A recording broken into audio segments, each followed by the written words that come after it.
Karimnagar, Medak, Nizamabad, Adilabad teachers ఎమ్మెల్సీగా మల్కా కొమరయ్య విజయం సాధించారు. మరిన్ని వివరాలు మా ప్రతినిధి మణికేశ్వర్ ప్రత్యక్ష ప్రసారం ద్వారా అందిస్తారు. స్వప్న, థ్యాంక్ యూ. ముందుగా ఊహించినట్టుగానే ఆ కరీంనగర్ ఎమ్మెల్సీ స్థానాన్ని బీజేపీ కైవసం చేసుకునేది. ఆ పార్టీ అభ్యర్థి మల్కా కొమరయ్య ఘన విజయం సాధించారు. ఆయన 12,959 ఓట్లతో విజయం సాధించినట్టు ఎన్నికల అధికారి యంత్రాంగం ఇప్పుడు ప్రకటించింది. మొత్తం పోలైన ఓట్లను 25,041 అయితే అందులో చెల్లుబాటు అయినవి 24,144, అందులో చెల్లని ఓట్లు 897. ఇందులో గెలుపు కోసం 12,073 ఓట్లు కావాల్సి ఉండగా కొమరయ్యకు 12,959 ఓట్లు వచ్చాయి. సిట్టింగు ఎమ్మెల్సీగా ఉన్న కూర రఘోత్తమ్ రెడ్డి మాత్రం కేవలం 429 ఓట్లు మాత్రమే వచ్చినాయి. అంటే ఇప్పుడు వాస్తవంగా ఈ సునాయాసంగా భాజపా గెలుచుకుంది.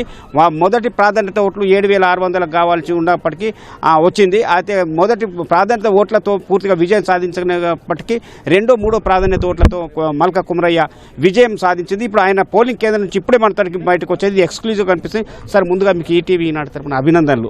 ఈ విజయాన్ని ఎలా చూడగలుగుతున్నారు? Thank you. ఈ విజయాన్ని ఎలా చూడగలుగుతున్నారు? మీరు ఇచ్చిన మొన్న ఈ 4 జిల్లాల్లో మీరు ఇచ్చిన హామీలు ఎట్లా నిలబెట్టుకోగలుగుతున్నారు?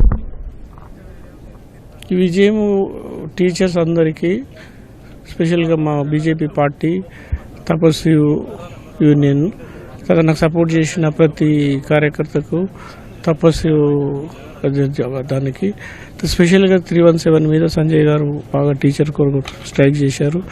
కాబట్టి ఆ కనెక్షన్ సిటీలో మనం ఎప్పుడైతే మన ప్రచారం తిరిగినప్పుడు ప్రతి టీచర్ కూడా దాన్ని గుర్తు చేసుకున్నారు. ఎందుకంటే సంజయ్ గారు దాని మీద విషయంలో జైలుకి వెళ్ళారు. కాబట్టి మనం 317 మెయిన్ దాని మీద ఫైట్ చేయాలి, దాన్ని అమెండ్ చేయాలి జీవన్ ఏ విధంగా.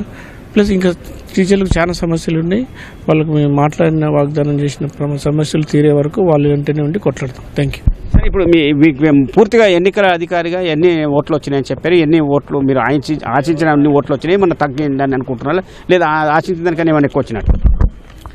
నేను ఫస్ట్ ప్రయారిటీ ఓట్స్తోనే గెలవాలనుకున్నాము, ఆ విధంగా గెలిచాము. ఆశించిన దానికన్నా ఎక్కువనే ఓట్లు వచ్చాయి. ఈ విజయాన్ని రేపటికి భాజపా నేతలు మీతో సంప్రదింపులు చేశారు. ఇప్పుడు మీతో మాట్లాడిన నాయకులు ఎంత ఎవరు? నేను ఇంతవరకు ఎవరితో మాట్లాడి ఇప్పుడే నేను బయటకు వచ్చాను. మీతో నేను మాట్లాడుతున్నాము. మళ్ళీ ఇప్పుడు సర్టిఫికేట్ తీసుకున్న తర్వాత అందరు నేతలతో మాట్లాడి అందరు ఆశీర్వాదం తీసుకుంటాం. Thank you. ఇదే మల్కా కొమరయ్య అభిప్రాయం. అంటే ఇప్పుడు ఆయన ఇంకా సర్టిఫికేట్ తీసుకోవాల్సింది. ఇప్పుడు విజయం ప్రకటించారు. ఆ ప్రకటించిన తర్వాత మొట్టమొదటిసారిగా ఈటీవీతోనే మాట్లాడింది. ఇంకా బీజేపీ నాయకులు, అగ్రనాయకులు కూడా ఎవరు మాట్లాడలేదనే మాట ఆయన నుంచి వినిపిస్తుంది. దానికి అనుగుణంగా టీచర్ సమస్య, ఉపాధ్యాయుల సమస్యలు ఏవేవైతే ఉన్నాయో వాటన్నిటిని కూడా ఒక నిర్మాణాత్మకంగా పరిష్కరించే ప్రయత్నం చేస్తామనే అభిప్రాయం, భరోసా ఇస్తున్నారు. మొత్తం మీద కరీంనగర్, ఆదిలాబాద్, నిజామాబాద్, మెదక్ ఎమ్మెల్సీ స్థానం, టీచర్ స్థానాన్ని భాజపా కైవసం చేసుకుంది. దాంతోపాటు బీజేపీ వర్గాల్లో పూర్తిగా ఒక సంబరం కనిపిస్తుంది. ఇక పట్టభద్రుల స్థానానికి వస్తే 2,50,000 పోలైనాయి. అందులో 1,00,000 ఓట్లని ఇప్పటి వరకు సెపరేట్ చేసినట్టు విడివి చేశారు. అందులో 1,00,000 ఓట్లలో 92,000 ఓట్లు చెల్లుబాటు అయితే మరొక 8,000 చెల్లుబాటు కాలేదు. మిగతా ఒక 1,50,000 ఓట్లను సెపరేట్ చేయాల్సి ఉంది. అది ఇప్పటి నుంచి తీసుకుంటే 15-16 గంటల వరకు సెపరేట్ అయ్యే అవకాశం ఉంది.